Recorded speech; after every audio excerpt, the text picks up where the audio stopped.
Josh, I thank you for coming in and talking to me today about the things that have been worrying you. I know that you mentioned you've been under a lot of stress and you've been very anxious and you're concerned that you're not healing as well as you would like to. So I see that you filled out the screening tool on alcohol. I appreciate you for doing that. I know that it's difficult to talk about alcohol use, but keep in mind that it's something we do with all of our athletes, and although we talk about will be confidential. We won't have to worry about me saying anything to anybody unless I feel that you're at risk of hurting yourself or of hurting somebody else. Does that make sense? Yeah. All right. So let's look at what you said here. I see that you mentioned that you drink about 4 times a week, and each time about 7 to 9 drinks per night. Is that about right? Yeah, that's about right. Okay. Would you mind telling me a little bit more about your drinking? Is it normally with friends? Do you go out on weekends? Yeah, so it's usually on weekends. I like to go out with my friends, and we like to go to bars. And throughout the week, I'll have a beer or 2 after practice, just to relieve stress. All right. Well, let's see how that meets with national standards. You see here that 1 beer is about 12 ounces. And the national average is suspected that you shouldn't drink more than 4 per day and no more than 14 per week. Okay?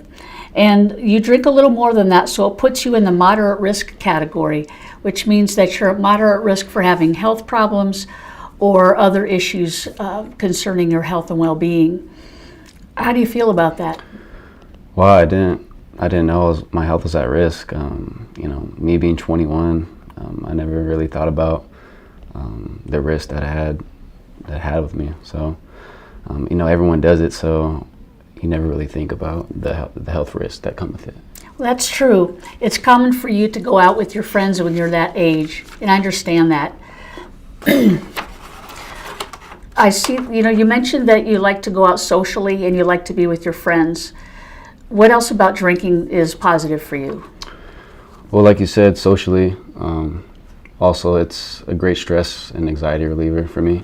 And, after class or something, it's a great stress reliever for me. I get that. You're young, you're 21, going out with your friends is normal for that to occur. But I see that you're recognizing that there might be a problem with that. And so that's healthy to recognize those issues. We've talked about drinking as a part of your social life. Is there anything else about drinking that you like? Like you said, socially, I like to drink socially with my friends, and it's a great stress and anxiety reliever for me. Maybe after class or after a practice, I'll feel stressed. I like to drink a beer or 2. What is it about drinking that's not so positive? Well, it could jeopardize my football career, and it can, help me get more injured than I would like to be. So, I would like to make a change so my health wouldn't be so much at risk. All right, that's good. So it sounds like you enjoy drinking with your friends. It helps you reduce stress, but you're seeing that there are issues with your classes. You're seeing that there's problems maybe with football that you may not be able to do as well as you want, and that might be part of why you injured your hand as well. So I see that knowledge is very good that you're recognizing that.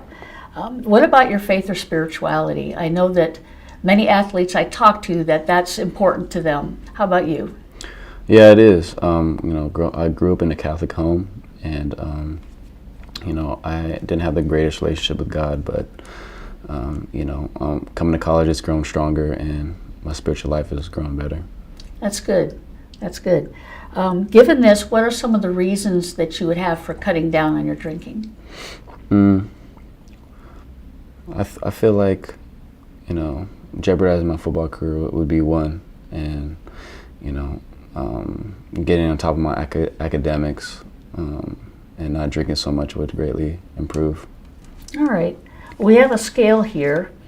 You see it's a scale of 1 to 10, where 1 is that you're not ready at all to change, and 10 is that you're very ready to change. Where would you see yourself on this spectrum? I have a big 5. 5? Why not a 2 or 3? Well, 5, I want make a change gradually, and I don't want to rush into it and not be ready for it. So I feel like 5 is a good fit for me. All right, good. To summarize our discussion, you enjoy drinking with your friends.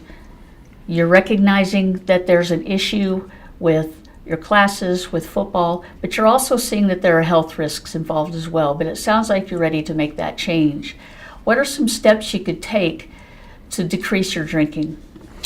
Some steps I could take would probably be reducing maybe 1 or 2 drinks per day, and I feel like that would gradually help me stop drinking so much. Yeah, that's a really good plan to start with. Do you think your faith could help you with that, be a support? Yeah, I feel like my faith can be a great support with it, because if I'm growing spiritually, I won't think about drinking as much once I start this process. Good. Well, I think that you're making some good recognition of where your drinking is and what risks you have to take. I have a brochure for you. It goes over some of the things that we've been discussing, but it also gives you some guidelines or some suggestions to help you decrease your drinking if you'd like to have that. Yeah. Well, I'm really thankful to you for your openness, your honesty in our discussion. Would it be all right if we got together maybe next week to see how you're doing? Yeah. Well, Josh, I thank you for coming in, and I appreciate you talking with me today. I'll see you next week. Okay. Thank you.